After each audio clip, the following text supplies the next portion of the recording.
Good evening and welcome to another edition of the 13th Fleet After. And I am glad to have you with me tonight on an unusual Tuesday night setup. The reason why we're doing this, well, the guys just got back from Adepticon, and they do have a lot to talk about, but they were really, really tired, and I wanted to give them a chance to rest before we did this. On top of that, the guys who were doing X-Wing were coming back as well, and so Tuesday night X-Wing may or may not have been top quality. So I figured it was kind of best to rearrange the schedule a little bit. I apologize if some of you are tuning in expecting Tuesday night X-Wing.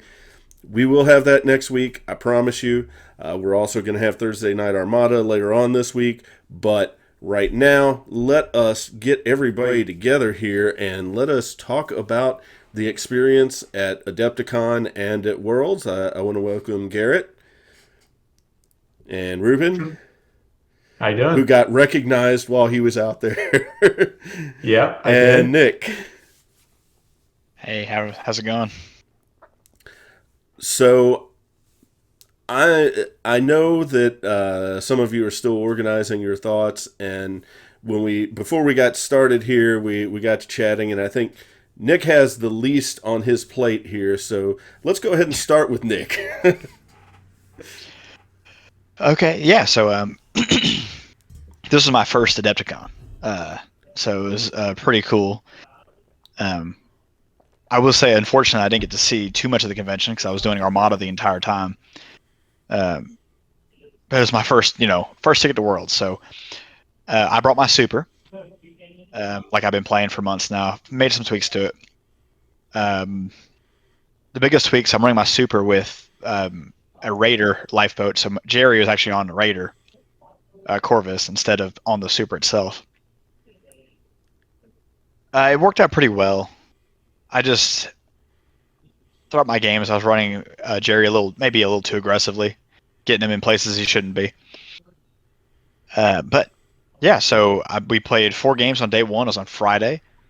Uh, my first game was, well, I'm not going to go into like super detail for all of my games and stuff, but really the gist of everything was there was a lot of supers there. There's a lot of varied fleets. I haven't seen the statistics. I know Garrett and them have been crunching more of the numbers and stuff, so I'll let him talk about what we saw. But I came in ready to throw dice and throw hands, and I ran into a bunch of matchups that didn't want to throw hands. So my first game went pretty well. I think I got a 7 off of it. It was I can't even remember now. There was so many games of Armada ago. Well, I mean, it's really rough, and I mean, speaking as somebody who has played in big tournaments for other games at a convention, it is kind of sad that you don't get to see all of the convention, and it is a little bit tiring when you're going through so many different games of the same game. But on the other hand, it is also rewarding when you're doing well. Yeah. Let's see. Let's get my games back up here. So my first game there's so many. So there was 118 people at how could I forget this? So it was 118 people. So there was 59 games of Armada going on at the same time. And so my first game, I actually got to play with Henry, Chivalry. And so, and if you don't know Chivalry, he runs his own YouTube channel and stuff. And I was does gonna a say lot of 'cause that's Armada. how it's go. The first person you play is somebody you know. Yeah. And I was like, Yeah. how did I forget? Now, it could have been worse. It could have been somebody that you rode in with. That has happened to me at a lot of big events, too. I wouldn't have minded that. But my first game was against Henry, and he's a great guy. I played with him at Three Brothers up in Northern Kentucky at the top table, and he beat me for the World's ticket rematch. I brought my super. He was running an MC-75 with some squadrons, some support ships, and we played as Capture the VIP because I wanted to, put the VIP down. I know where something's going to be, so I can shoot it. So I deployed across from his VIP. He flew in at speed 3, just trying to get it and run. With my Jerry turns, I was able to kind of cut him off a little bit. Got some shots on him. It was a really fun game. His squadrons came in. He tried to kill my Gazanti and my Raider, and he did eventually kill the Raider, which meant my super couldn't turn with Jerry. And so on the final turn, I was first player, so on the final activation, before his M75 flew, I was probably going to fly off the board, but he was trying to get away from me. I was able to secure just enough damage to blow up the MC-75, which left the VIP floating in space. And because of Jerry was gone, I had no way to turn. So the VIP, we didn't have VIP in that. So, but I was able to get his flagship, and I think I got something else. I think I got a couple squadrons from flacking. So I got a 7 off of that, and so it was pretty cool to get my rematch and kind of beat him this time. And after that, the next 3 games I was kind of lump into one, because after that I played nothing but heavy squadron fleets. Nobody wanted to engage with me, which, if you're not prepared to fight a super, you don't engage with the super. But I fought against Dennis Rotchke.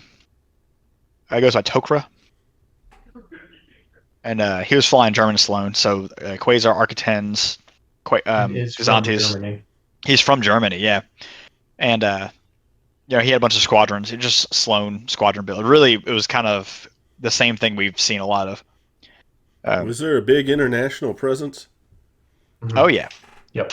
Yeah. Yeah. So half the people there are international. All the good players are from Europe. There's a lot of them. Yeah. That's kind savage. of cold. That's savage. I mean, look at the top 8. We'll get there. Yeah. I'm sorry. Yeah, no, I saw Australians. There was Polish. There was actually, I'll get to my next game. My next game was against a Spaniard. There's people from all over the world. So my next game was against German Sloan, and all he did was send his squadrons in, blow up my Gazanti and my Raider, and fly away.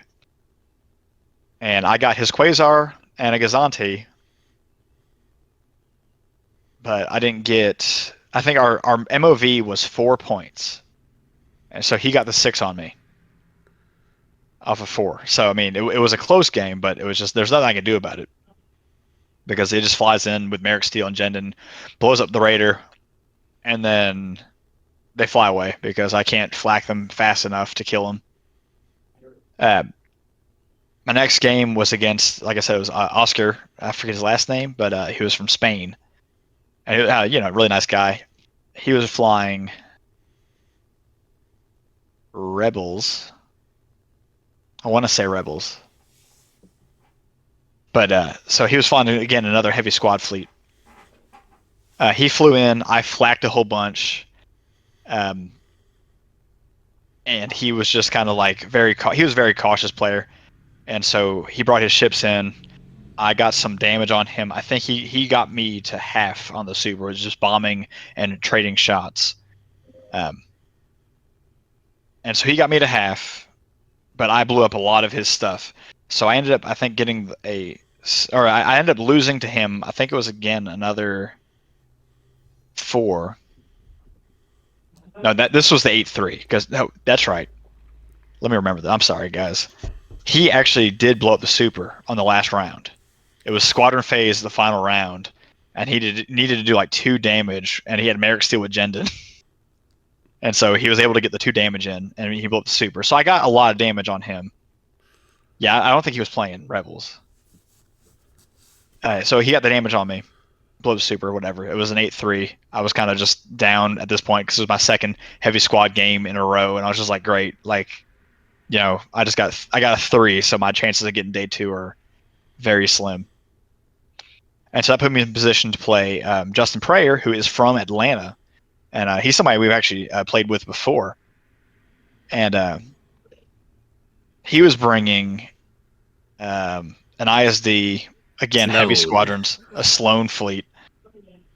And so we played Most Wanted because it's the final round of the day. I've been playing Armada for 10 hours at this point. And I was like, you know what? I just played Doom Station. I don't want to do it again. So I'm not playing Planetary. Oh, I played a Planetary Ion Cannon that day, and got all my just got shot a whole bunch. So I'm like, you know what? We're playing Most Wanted. Let's just do it. Let's just go ham. Play Most Wanted. I know you're gonna pick your Gazanti. It's fine. You get your extra dice on me and come in. Bring your ships to me. So we just flew in. His ISD came around the side. We were trading shots, trading blows. Again, he got the Gazanti and the Raider. But I managed to pick up his ISD and his Demolisher and his Gazanti. And so I crushed him an 8-3. Or not a 9-2, because it was almost. I think it was a table minus my points, because I completely tabled him, and then he got the ISD to half, so he got like my Raider Gazanti and then half the points. And so it was a good game, but it wasn't quite enough. I ended up being 53rd, which I'm proud of, because I was in the top half of all players in the world. I didn't make day 2. By like 15 places and only like 3 tournament points. Yeah, that's one thing we'll talk about is like this Worlds was so close. People's like standings and getting to move to day 2 and day 3. I mean, we're talking like 1 margin of victory point in some cases. Like 1, not 10, not 8, like 1. Which is like, you know, 1 flak decision determines if you make day 2 or not. It's crazy close numbers, guys. Yeah. Which is really a good sign of like the stuff that was being played is like really well balanced. Mm-hmm. Yeah, it was it was a slog of a day, I'll tell you. Because every game was hard. Every player was good. So there really was no like sit down and go, oh, cool, I'm playing a perfect matchup. Turn your brain off and fly forward. Every decision was intense. So in other words, I wasn't there. I was racking my brain after every game, going like, what could I have done differently? And it comes down to like dice rolls, like my game against Tokra, like I just rolled poor dice. Like all my flak and counter did like no damage. And so his squadrons came in, like generic TIE fighters came in and bombed a Gazanti and flew out of. I had red flak range. And it didn't matter. I didn't kill a squadron. Yeah. And so it's just like my dice were against me, and that really frustrated me because I was losing the ships and I couldn't do anything about it. So, day 1 I ended pretty well. I think all of our Kentucky players did pretty well. Mm-hmm. Yeah, I didn't follow up with everybody, but yeah, and like huge shout out to Ryan Becker. He fought in the last chance qualifier against like 48 players. Yep. Only the top 3 got to go to Worlds, and he got 2nd. Yep. Which is a gigantic achievement. Yeah. Congrats to Ron. Jeez. Yeah, which is pretty cool. And then got like he placed like 42nd or something like that, like day 2. Yeah, I guess he was close to me because I was right below. I think Chivalry was 41. I was 42. Yeah, I don't know where again, Ryan ended up. All y'all were this like bubble. Like 1 tournament point and like dozens of MOV. So I mean, our friend Damon, who comes to like all our stuff, we go to his stuff. He got 9th place overall in the world by 15 margin of victory points. And he didn't make top 8. 15. That's 2 vultures. Damon, if you ever watch this, like, I was there for you in the moment. I'm still here for you, man. That was actually absolute gut wrenching to see happen, man. He was running Doku again, wasn't he? Yeah, Dooku. Yep. I have a ton of stuff that I can talk about. Chris, ask away, man. I just honestly hearing how you guys finished and how close things were was really good. But I guess the biggest thing is, is there something that you picked up that you learned from this time around? Let's see here. I've learned that the mental preparation I've put into this game has made me an ironclad player, because I don't get shaken by many things. Because I had a lot of people fly away from me, and it didn't break my mentality. I stayed focused. I stayed locked in on all the games. Um, funny, one of the judges, Fox, he was like, I was in a position where someone was flying away from me with the intent not to engage. He's like, "Are you okay, man?" I'm like, "You think some flying away is gonna break my focus?" I was like, "No, man, I'm good. I'm cold. We're here to kill. Like, this is what we're here to do." Like, so for that, it's proof that my whole idea of practicing at game speed, right, from sports where I play every single game to the same level of cleanliness that I would at tournament when everything's on the line, it makes the mental load way, way less when you're under the bright lights, when the pressure is on, when you're fighting the hard fight, when it's those 1 points. Because if if I'm always playing the same, I don't have to think about doing something different because I'm always playing the right way. I'm always announcing the actions. I'm always doing the stuff. Um, Other big thing is that there's like two totally different levels of fleets and fleet design. So if you're going to a store championship, play something like Brick Fleet, right? Play my fleet. Play something like the Super. Go there, destroy people, shoot for 30 tournament points, because you're going to hit a seal round 1 or 2. And if you can get 100 points out of that, you'll probably get the ticket. Now at Worlds, you need to come for squad play and you need to play for sevens. Like it's way, way different. It's not haymakers, it's cagey engagements, it's picking up little points here and there, it's getting a 7 just barely, pushing for an 8, playing for that 6. It's a whole other level of competition and a whole other level of campaign, right? Because in the end, playing a Armada tournament is like fighting a military campaign. We have to win the battles with losing less resources, and that's how we get the most points to win, and that's how we do the best. So you got to keep that in mind when you're playing these kind of tournaments. One thing I want to jump in. One thing, I think the biggest thing that I learned is when you're playing at Worlds, don't be afraid to call a judge. Oh yeah. Yeah. Do not hesitate. Do not over hesitate. anything. Because even like it's one thing in a local when it's like everybody you know and like you're having a fun game and like it's a local feels like it's no different than like your regular Thursday night casual Armada. And so you don't want to call your judge on like your opponent that you know personally, but at Worlds, people are going to push for every advantage they can get. Mm-hmm.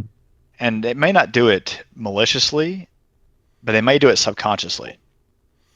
And if you notice your opponent doing something, raise your hand and say, or call them out on it and say, hey, if they don't correct it, just say, okay, well, I want to redo this. So call a judge, raise your hand, yell judge, get him over there as soon as possible. Don't let it go into an argument. Don't let it go into hearsay. Stop everything right there. Call a judge, get them over there, explain what happened.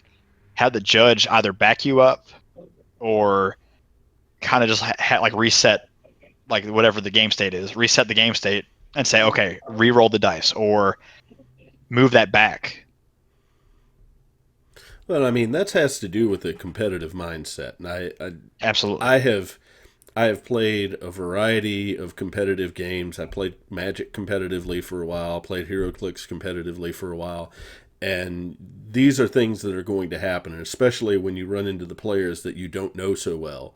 That it's not a matter of they want to screw you. It's just a matter of they are so focused on getting the win that sometimes they'll miss something or they'll misremember it, and it happens. It really does. And some of the newer players in any game feel like it's kind of rude to call the judge over there, but it's not. It's part of the game, Mm-hmm. You're not calling this person a cheater. You're just saying, I want clarity. I want to understand what's going on at this moment in time, not only so that I understand what the game state's going to be, but also so that I know what I'm going to face in the future. Yep. All right, you ready for me to back up this dump truck and unload?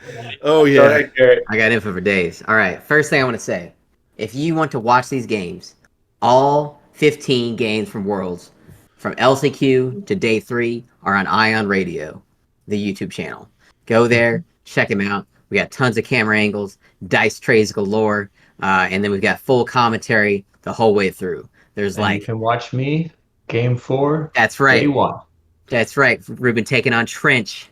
Brick Fleet on stream, baby. And when I move this over to YouTube, I will go ahead and in the show notes put a link to Ion Radio's channel so that you guys can check that out and see what's going on, because they are a top-notch group. There's like 40 hours of like Worlds content to watch right now. All right. Anyways, here we go. The second thing I want to say, one really big thing about this tournament that really caught people off guard was there was a change to how the timing of rounds went. So in the past, you had 2 hours and 15 minutes to play your game. If you start a round before that 2 hours and 15 minutes hit, you can finish the round legally. Yep. For this year, they changed it so that at the 2 hour mark, if you don't start a new round before that 2 hour mark hits, the round you're in is the last round. And some people were only going to round 4, which is huge, right? And this was the attempt to slow down, to speed up play so there wasn't slow play. Because it really messes with the schedule of things when one person's game goes 2 hours and 40 minutes because they've got 27 squadrons on the table and they're just fiddling around. So that was big and really affected how points and scoring went. Okay. To answer the question of what I learned from this tournament is I took this away from last year is I still don't know how to play fighters in this game because watching professionals, because listen, I'm just a professional casual, I guess I'll say that. Watching people measure how they're going to land their squadrons, avoiding flak, engaging the right squads, and then preparing which timing they're going to use to engage their squads, what happens in turn 3 where their squad landed, yada, yada, yada. There is so much that goes into that. Some people are really fast about it. And I will say there's 2 ways to play this game. There's the measurement game where you spend 20 minutes like checking everything, blah, blah, blah, blah. And the second way to do it is you and your opponent see eye to eye. And you're like, listen, this is my intent of how to play this game. I'm trying to put this TIE fighter where I'm in one arc of your ship for flak, but I'm also distance 1 from this squadron. And we can spend the next 20 minutes trying to decide where I need to put my fighter to make that fit. But you and I both know there's a spot here that makes it work. I'm going to put it there, and then they shake hands and agree on it, which really speeds up play, let me tell you. Okay? Because you could spend 10 minutes moving 2 squadrons, or you can spend 10 seconds saying what you're trying to do. Because if the sticks work, right, you're like, okay, I'm medium from this, I can fit my base in here, blah, blah, blah. None of this, it puts it down, and then the other guy, like, gets out the laser and is like, oh, it looks like you just missed it. Like, you can do that, but also move the game along, right? Especially if you bring 12 squadrons. Okay. Let's talk about day 1.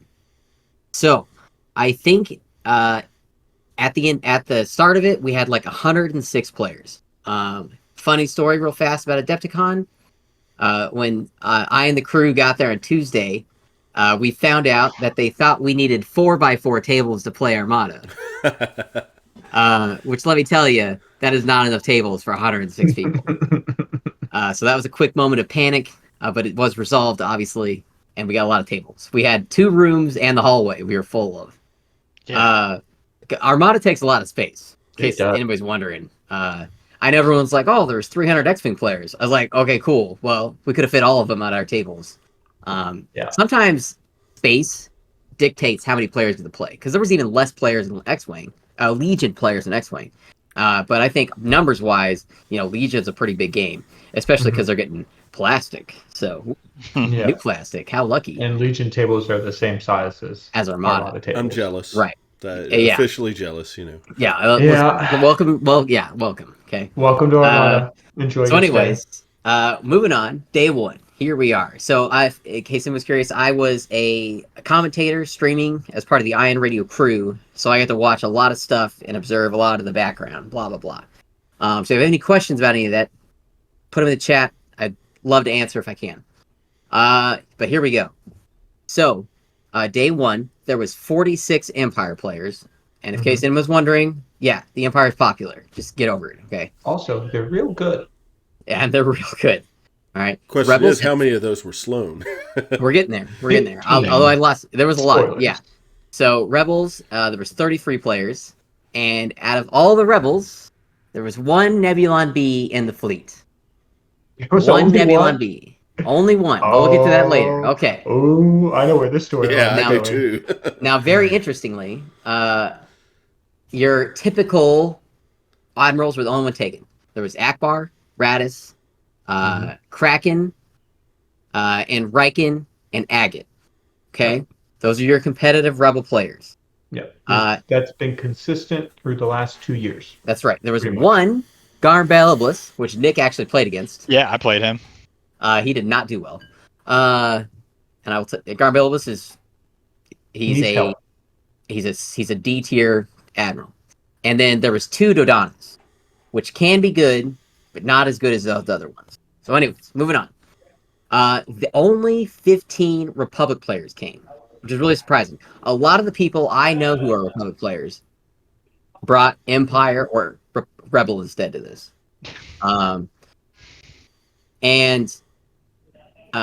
The best admirals, Bail and Plo Koon and Yularen, obviously topped high up, but one Anakin was taken, and that was by Eldred, who's a very good player from France.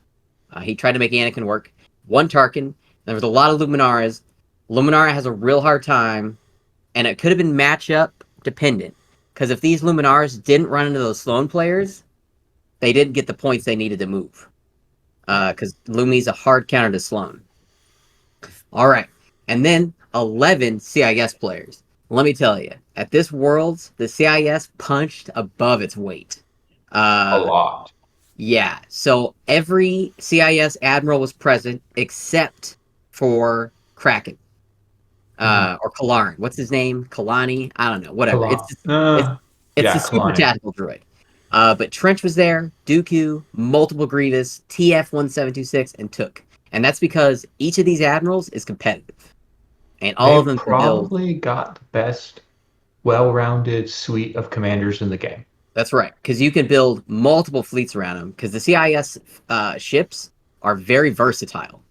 Yeah. More so than Republic. Republic only has about 2, maybe 3 fleet types you can build. Yeah, you've really only got the double Venator, double Pelta, or double Venator, Pelta. You can do Vin R170. Spats. You can do Venator with 134 squad ball, or you can do Pelta Swarm with 134 squad ball. Yeah. That's really about it now. All those are pretty high mental load to really play effectively. It's a lot of work. See, this fills me with the urge to ask you guys a little bit later on to help me put together a CIS fleet. I got ideas bursting out of my mind right now. But anyways, all right. So day 1 passes, 4 grueling rounds of combat. Was that the only Rebel Providence? That's a great question, Reuben, and I can answer that very fast if you guys can fill the next 20 seconds. 20 seconds of filler? Oh, I can do 20 seconds of filler. Well, let me tell you about Imperial, like what we've seen as consistently good fundamental fleet composition. So fundamental fleet composition, 1 large, 1 supporting small, 1 flotilla, and minimum 100 squadrons. Okay, so when you look at a fleet from these lists, right?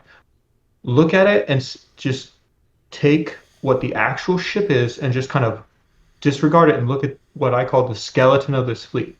And when you look at the skeletons, what we're looking at is how many activations does it have in ships, how many deployments does it have total, because 2 squadrons or 1 deployment, how many points of fleet of squadrons we're looking at, and what types of ships we're looking at. And when we synthesize all that together, what we have is 1 large, 1 supporting small, 1 flotilla, and about 120 points of squadrons is what was consistently a very strong archetype for playing a Worlds level event. So my fleet might have actually been sound for this. Yes. Very close. Yeah, your fleet is pretty much the skeleton of a competitive list. That's right. Drop the float, add more squads. You're done. The answer is yes, Reuben. You were the only mad lad to bring a Rebel Providence. Greek All right. Garrett, So- while you have your stats in front of you, I want to know more about like what kind of do we see what Imperial commanders and stuff? What Empire stats do we have? Okay, so I didn't write down the admirals. Listen, everybody, before the stream started, I had all this stuff broken down real well, and my computer restarted, and I lost it. So I'm working off half info right now, but still pretty good info. Listen, I Nick, know there were 15 Sloans. no Constantine. All right, no Constantine. Oh, Here is man. your competitive Imperial admirals: Admiral Mahdi, still a Chad. Admiral Ozzel, still great. Piet, I think like 2 guys brought him. Listen, no. Stop it. He's not good. Okay. I don't know. I've Yeah, got I don't the- understand it. Sloan. Yeah. That's I've got like the it's like 30% of the admirals is Sloan. I've got the Imperials here because I sent it to Ryan. You got him? In the Yeah. day. Say it Yeah. out. Say it out. Say it out. Okay, no Moff Tarkins, 4 Mahdi's, 1 Screed, 3 Vaders, 5 Ozels, no Tags, no Constantines, 10 Jerjerods, 15 Sloans, 7 Throns, no Palpatine, 2 Piets, and 4 Ramadi for 51 total fleets. Wow. Really interesting stuff here. For Ramadi. He used to be king before his 8-point Mm-hmm. 8-point increase to cost. Other interesting thing, Darth Vader. I was surprised to see him. Yeah, out that's of interesting. so many. Also, Thrawn's back, baby. Yeah. And we'll yeah. talk about Thrawn- why he's back later.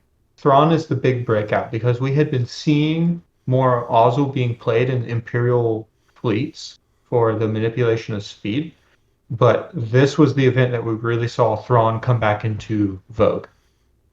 Yeah, and I want to talk about that for day 3. Okay, so we're moving here. But yeah, really interesting. All the admirals you expect to see were there. And then the ones that are just straight trash. Listen, I hope they eroded them into some usefulness. So If you have some spare time later, I would love for you to put up those stats in the Discord. okay, I will try to organize No this. in a rush way on that, doesn't but yeah, suck. that'd be cool. I love doing data analysis breakdowns of pointless stuff that's not job related and I can't put on a resume, so I'll have that to you. Perfect. Actually, then Reuben gets to do that. He's been delegated officially. What was I talking about? Okay, so moving into day 2 here. All right, we've talked about admirals and fleets, but day 2 is where we trim the fat. Okay, Mhm. so we dropped from 46 Empire players to 16. So only 35% go through, and then from Rebels we go 33 to 13, which is 40%. So it's a pretty proportional cut. So Right. both of them are slightly under rep, correct? For their percentage total play to their percentage go forward. I So- don't know. I would say they're So pretty to explain, there's an idea in data analysis for Warhammer 40K where it's overrepresentative or underrepresentative for a faction. And what that means is the ratio of players that make day 2 of an event equal or lower than the number of total players that signed up?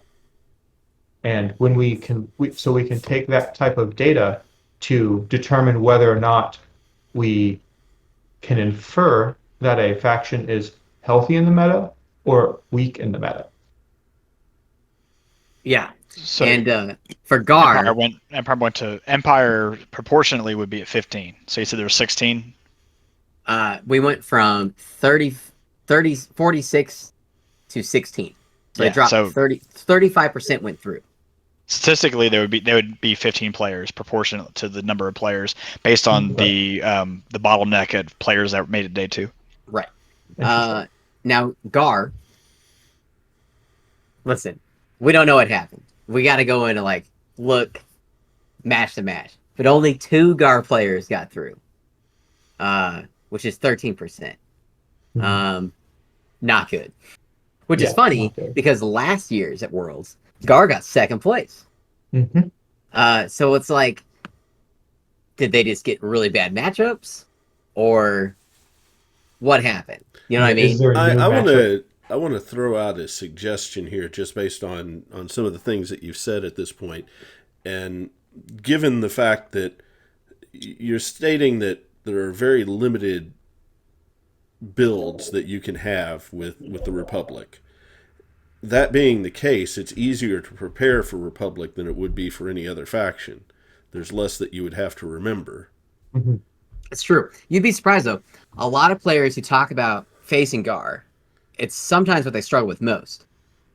Because if you end up facing a properly functioning Arc 170, Ahsoka, Deltakin, Yularen fleet, let me tell you, you're going to have a real hard time mitigating them absolutely smashing your face in. It's insanity. Like I played in the team tournament, and I played. We're losing. He's breaking up there. Broke up a little bit. Masters playing that type of fleet. Oh, damn. So I played the guy who got the German Masters, playing the fleet that he played for a year, and it was in Ahsoka fighter coordination team. Yeah, your connection's getting really, so basically really rough. What he's trying to say, while his connection catches up here, is Republic has a high skill ceiling. I am a okay Republic player, but I'm not near what an efficient person could be. I was really disappointed. Machi, who's a California player, didn't bring his Bale fleet with 134 because it would have been real interesting to see how he performed here. Instead, he brought an Onager fleet, which took him to day 3.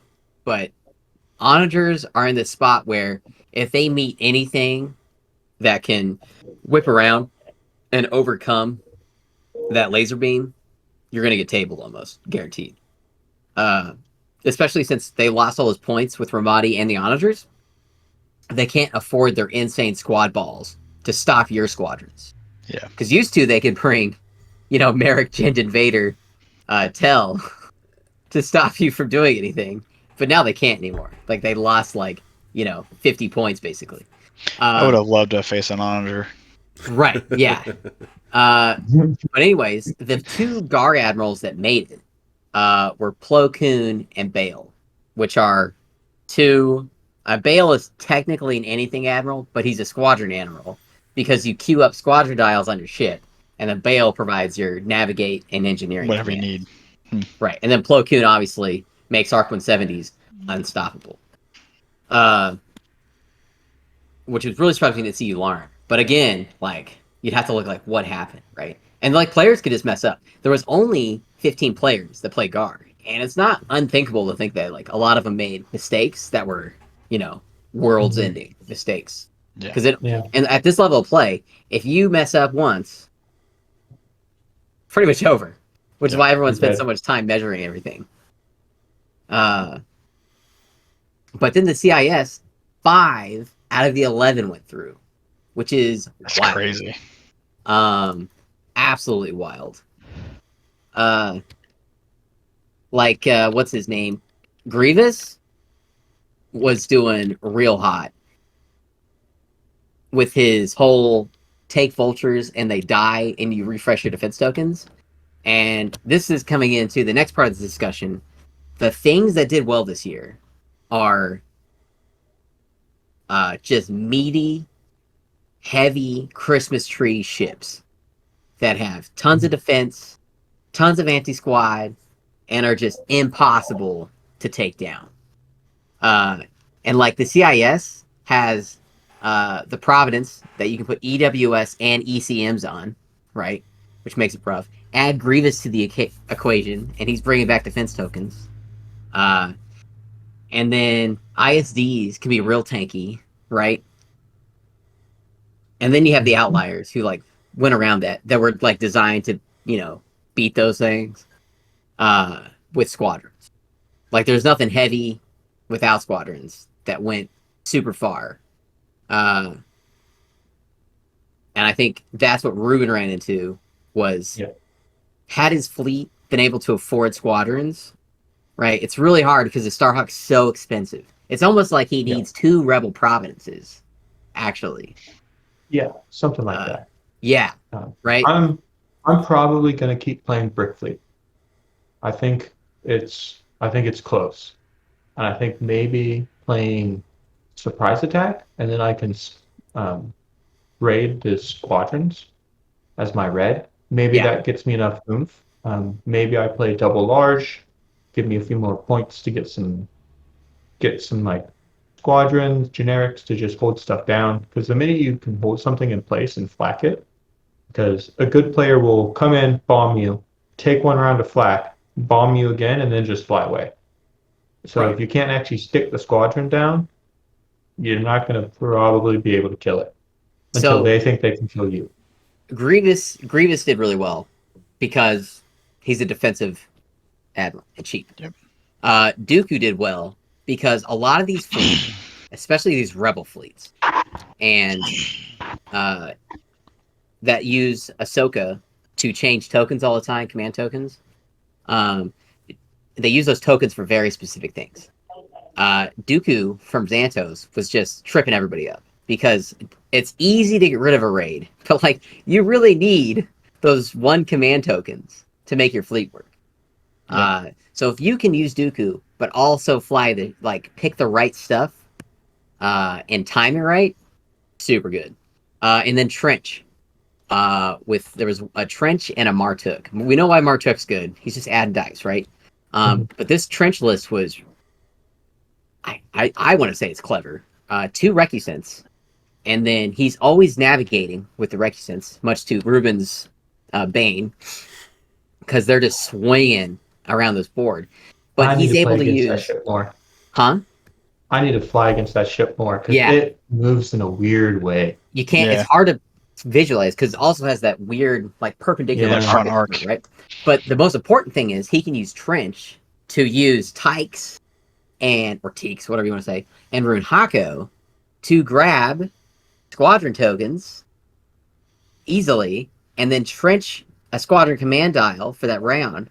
And so he's navigating and using a squadron command like our boy Thrawn, right? He did it like 3 times in a row. He would do that. He would bomb Reuben really annoyingly because Reuben doesn't have squadrons. He would then move his stupid fighters back.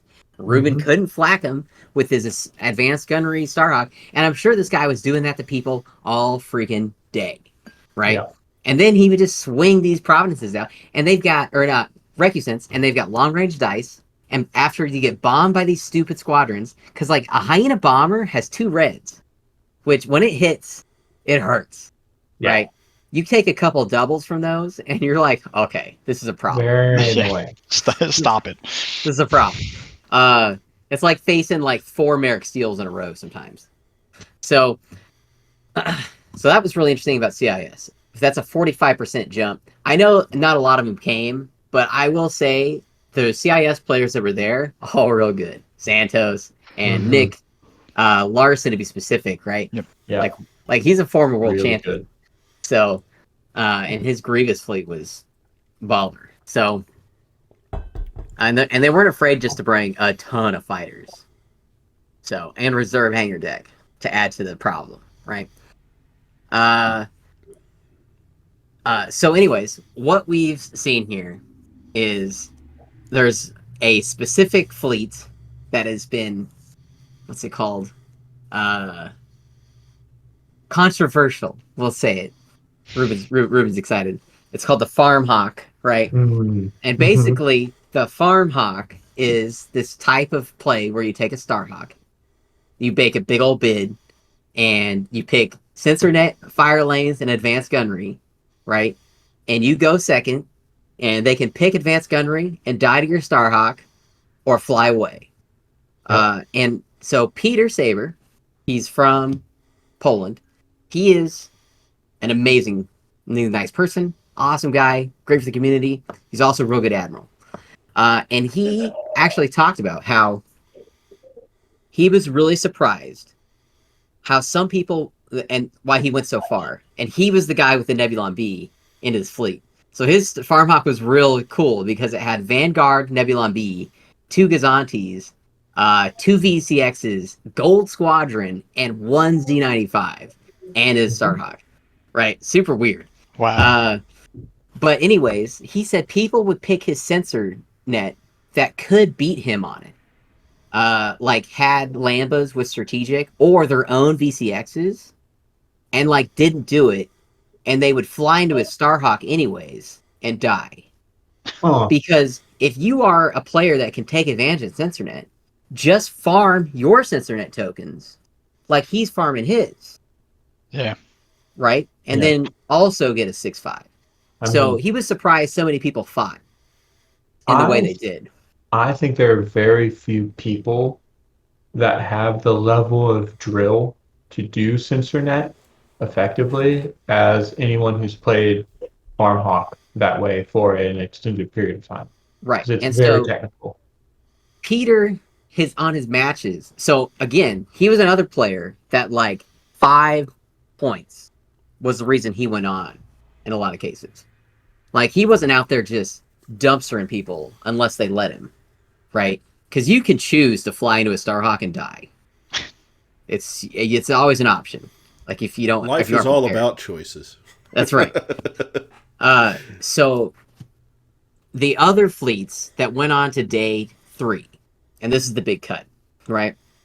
You had a Sloan, Ozzel, 2 Throns, 2 Akbars, and an Agate, who is the Agate is the farmhawk from Peter, and then 1 Grievous, which was a monstrous Providence, fully loaded up with a ton of squadrons, a CIS Gazanti, and a battle refit or a transport hard cell.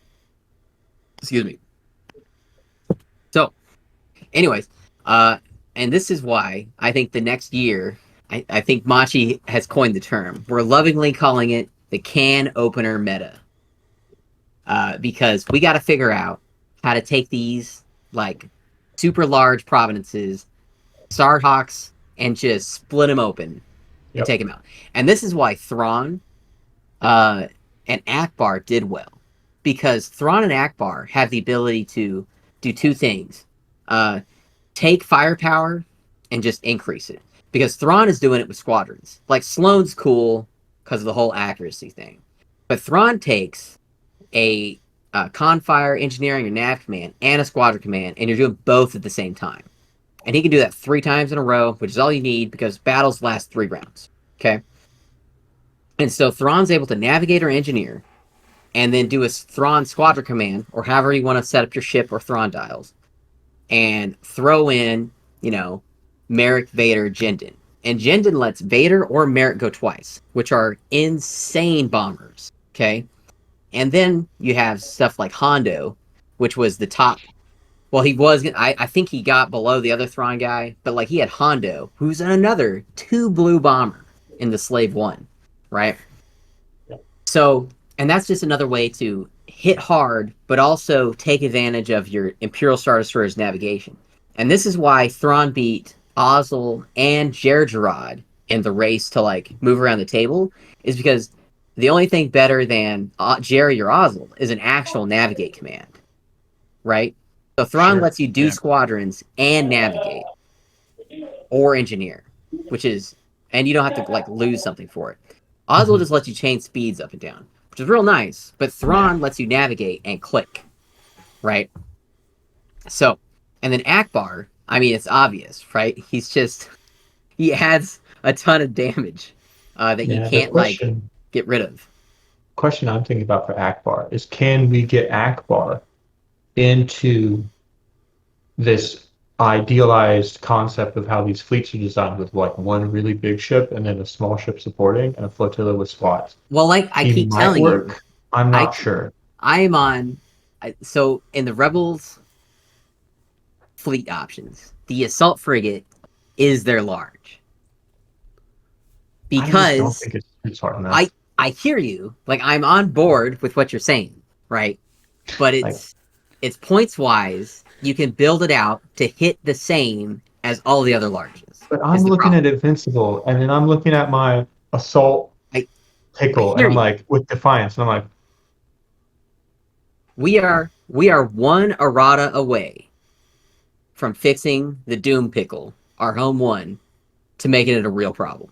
give it to me. The Empire. Oh, I'm ready. All right. Don't take me with a good time. If 10 or 15 points cut off that thing, and you can afford to make it a monster. Like the assault frigate.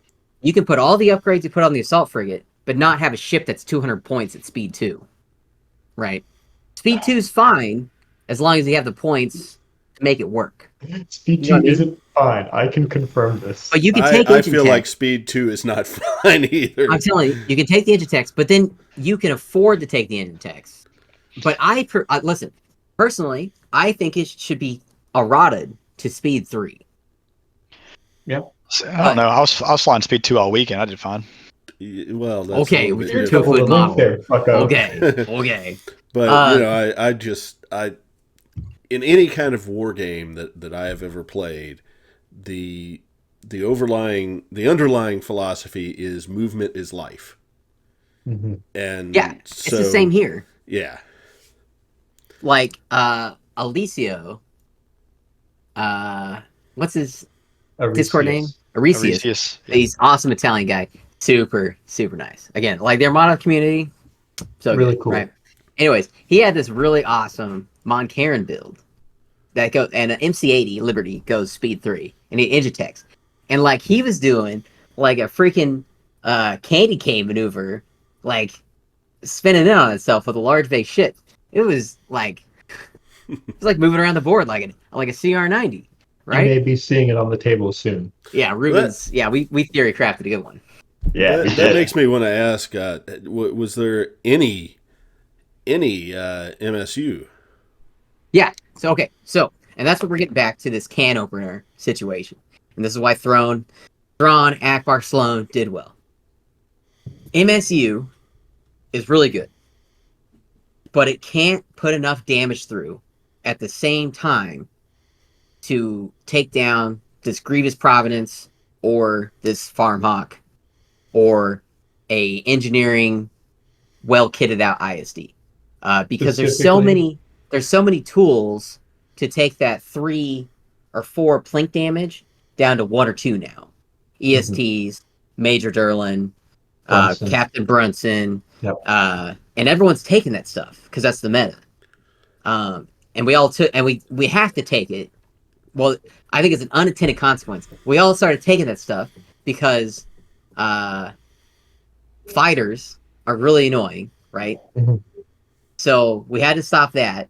But because we stopped the fighters from putting damage through, we also stopped, a bunch of CR90s, even with TRCs, from putting enough damage. I can bleed 2 or 3 shields and a hull point for 3 rounds as a large ship. I just don't care. Yeah. It's not enough damage. But if you hit me in the face twice in one turn with 10 damage, even if I can brace twice, I'm in a situation. Right? Mhm. And especially if they have XI7s, you're probably dead. I think Because you can't XI7 redirect is the it. key. Right. XI7s is really doing. I've just been doing some work. XI7s are like the XI7s. You don't see them a lot because everybody brings Link turbo laser turrets, or towers, or whatever it is, right? Mhm. Because re-roll the red, shoot a bunch of dice into a squadron. Yeah, they're great, but like if you can table the other guy with XI7s, you don't need LTTs. Yep. If you Right? can get another source of reroll that isn't in the ion cannon slot because you're taking point defense ion cannons, then you layer the benefit of mass rerolls on top of XI7s, and you can just throw large die pools consistently. Right. So in the last game of Worlds, day 3, Peter's on top. He's facing number 2, Montana Hunter. He's flying a Thrawn fleet, where Thrawn is on a lifeboat raider. His ISD is kitted up, and he's got a nasty squad ball of Hondo, Vader, Merrick, Jendon, and TIE interceptors with reserve hangar deck on 2 ships, or 3 ships. He has 3 reserve hangar decks. It's a lot of TIE interceptors. That's a lot So- of interceptors. Now against Farmhawk, he chose fire lanes because, and this is an exception to the rule.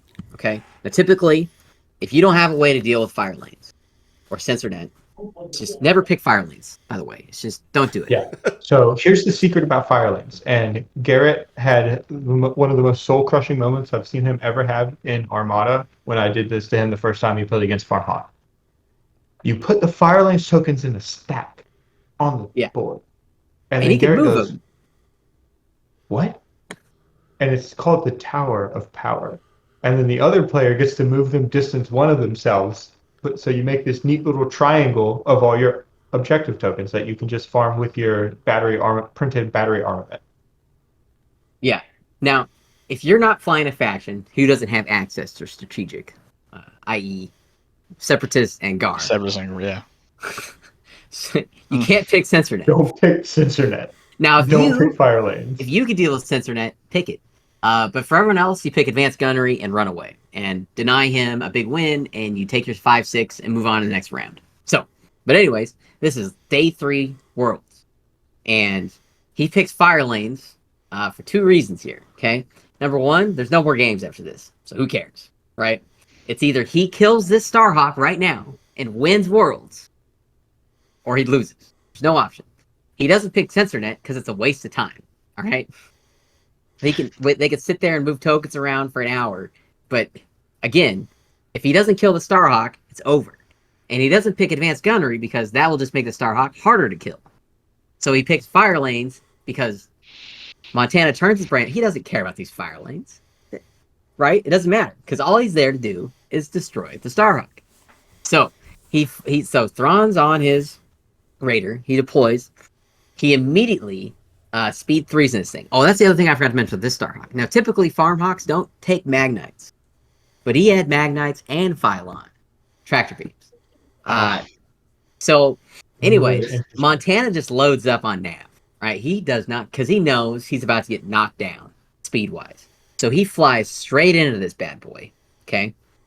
And speed 3's in, Peter's slowing him down, and he lands there. He uses his OP squad ball to nuke Vanguard, the Nebulon B. And Peter deploys one of his GR-75s to fly along perpendicular or parallel the edge of his board for the rest of the game. And then he's got another GR-75 who's there just to like be another buffer to stop his Starhawk. So one thing Farmhawk players do is they put ships in front of their Starhawk so that their Starhawk doesn't move forward. So they can keep doing their token stuff. Fire lane specifically. But anyways, yeah. Montana gets his ISD up here, and like he's got a chance. All right, he's got the bombers, he's got the Thrawn squad commands, and he's got an ISD. It's no joke, right? It's no joke. He rolls his first front-to-front arc shot, and he gets all blanks. Oh. And like John and I are sitting behind the computer, like commentating, and at that moment, it was over. That was the end. Because he re-rolled and like got 1 more damage. Because his blues, I think, had like 2 hits. But like, that was it. That was the end. Because now he can't get the momentum going to keep pushing shields off the Starhawk to start dealing criticals. Yeah. So, oh man, that sucked.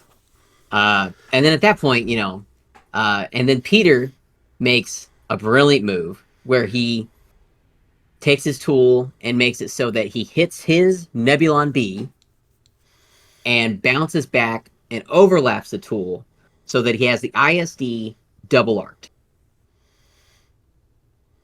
And that was it. And that was it. Oof. And that was the end. That was the end of Worlds. And then we spent like a few rounds, like the formality of moving ships around and taking the ISD off the board.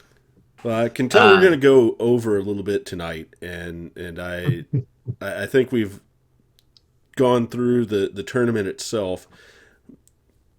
AMG was there and had some announcements. I know most of that did not apply to Armada, but what have we heard? Yeah, so Will actually did an interview on Iron Radio. Will Schick. Yeah, because there's 2 Wills, which is confusing sometimes. But anyways, Will Schick, he's one of like the creative directors. he was talking about how, they have ships that the Clone Wars are missing. Like, they know, right? Luke or And this Hulk. is really coming down to a resource management situation from Asmodee. So let's be honest, everybody. X-Wing and Armada is hard to make compared to some hard plastic molded riot shield troopers. It is. So, Sure.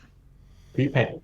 honestly, listen, we're just going to have to be patient. I know everyone's probably they're building the gallows and getting the pitchforks out for me right now. I'm not an AMG apologist, so calm down, okay? He's I think definitely not. we're all aware, okay? I like it's one of those things that's you see the corporation and you're like, oh, it's a soulless corporation. But I've met the people at AMG.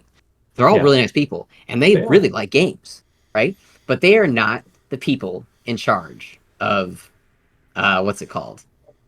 The resources. Okay, they're not in charge of the factories. That is Asmodee.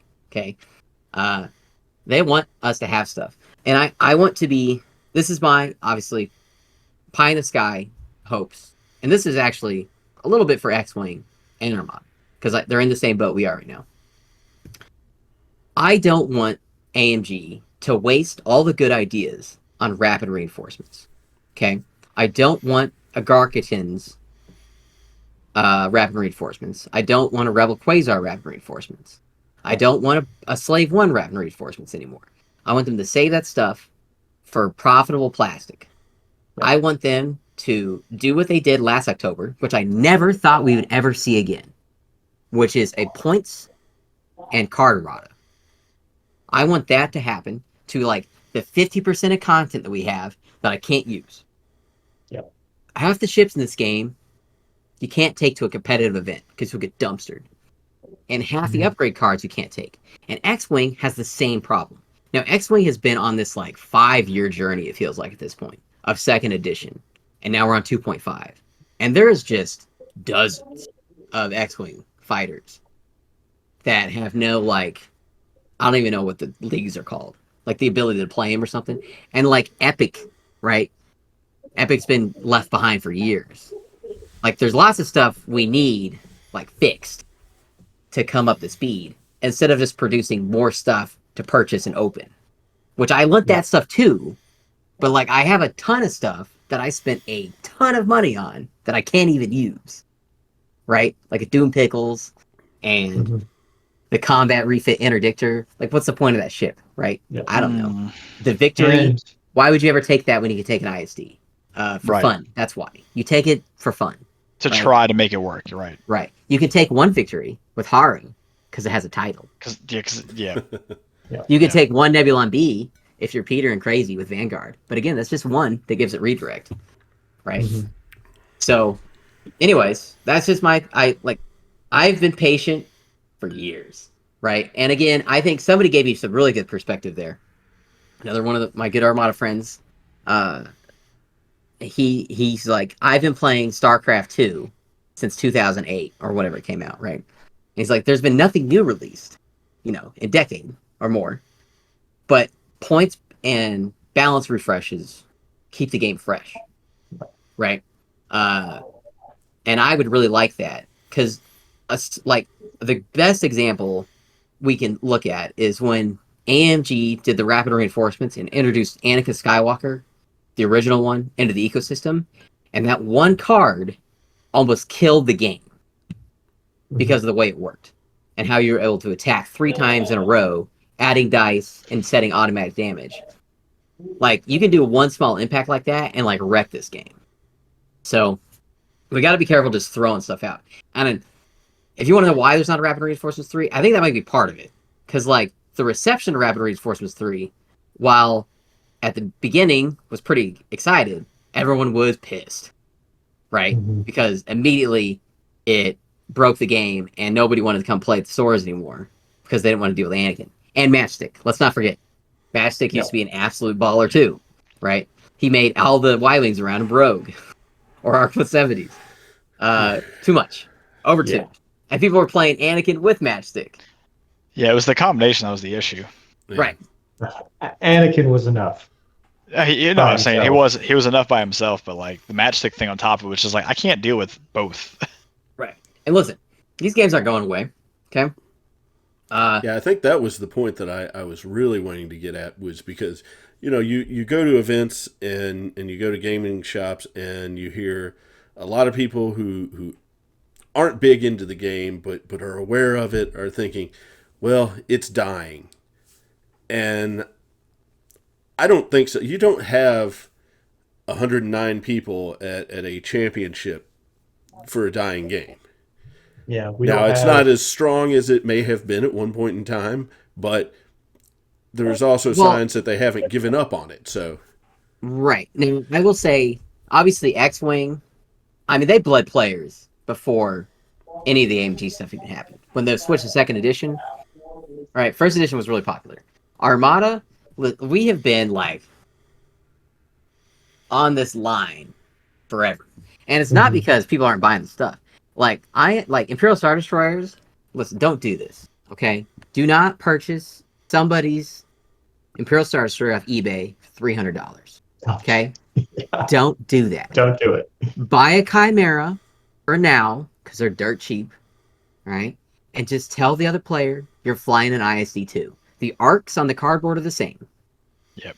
Just adjust your dice pool and your command, squad, and engineering.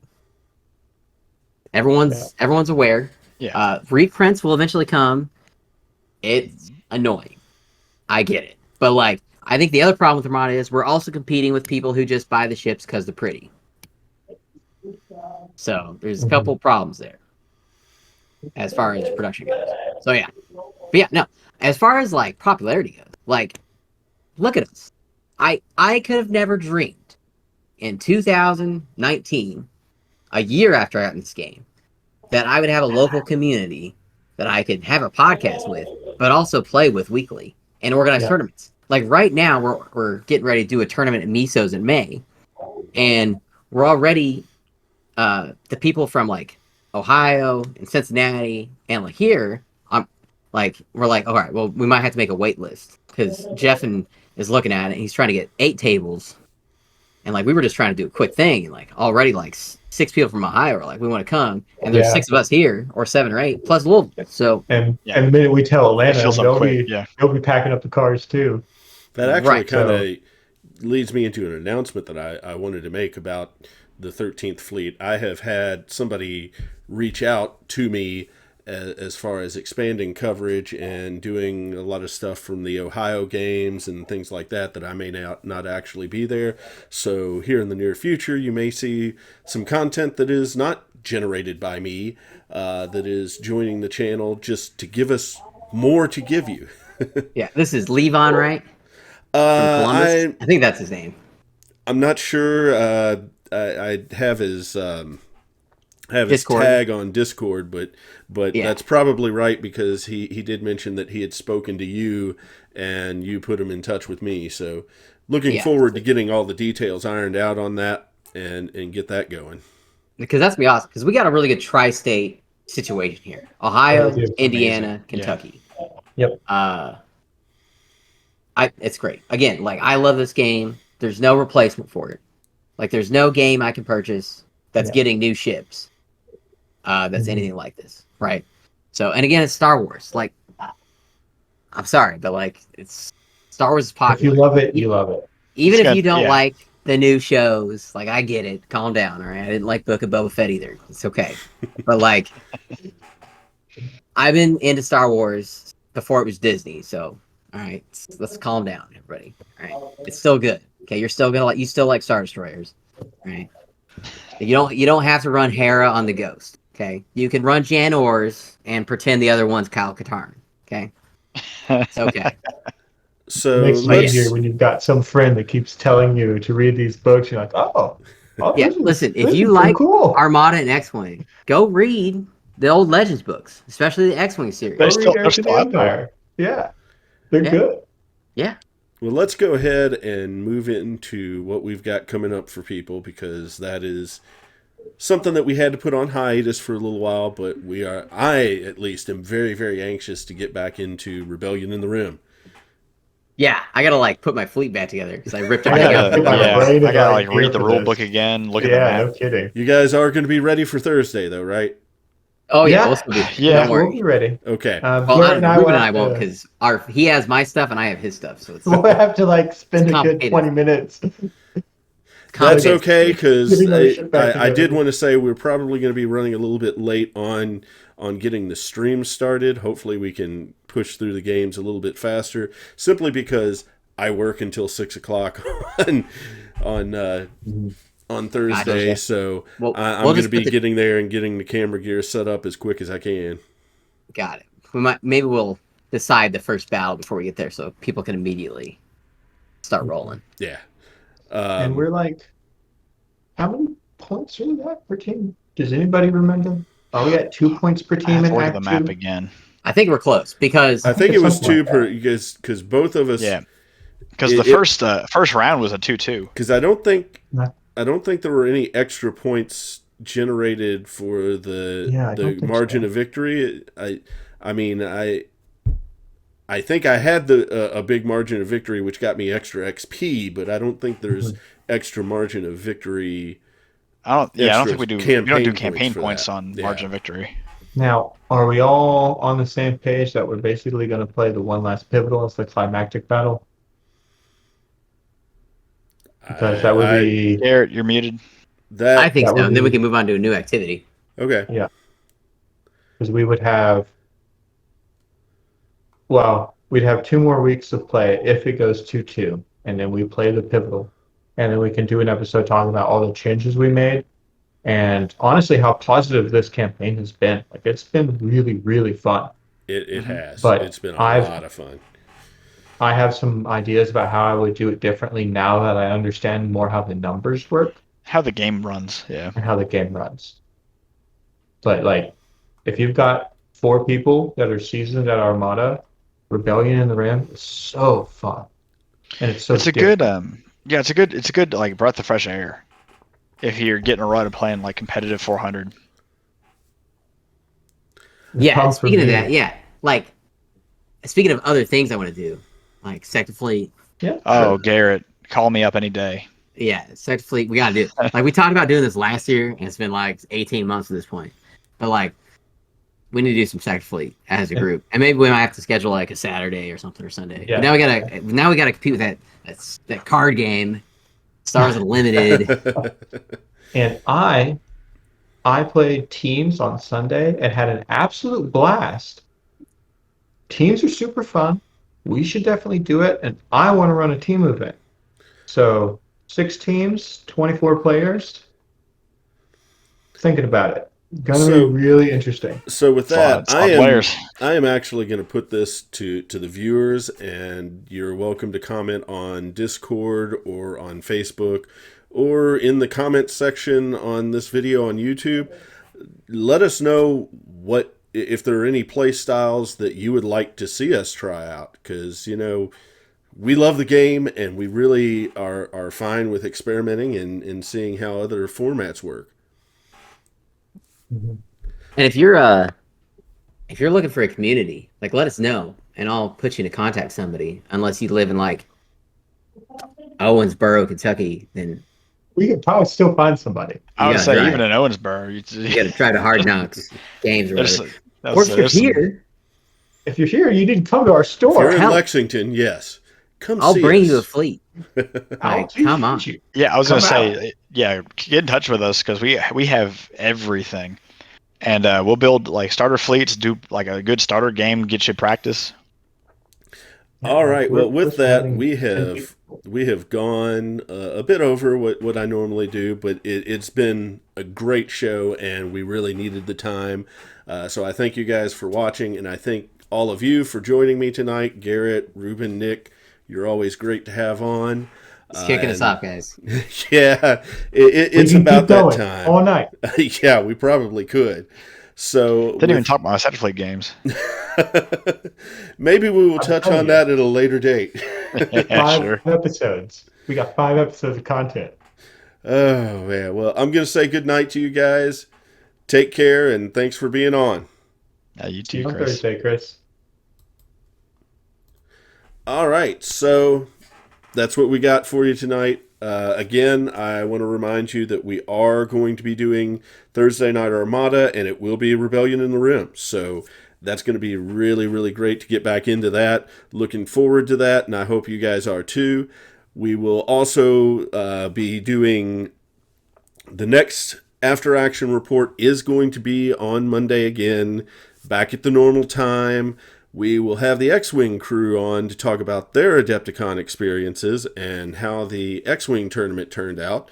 So I'm looking forward to getting a good group of guys on to talk about that and share their thoughts on the state of the game and where we're at for X-Wing. So with that, I'm going to say good night, and I hope you guys have a great week.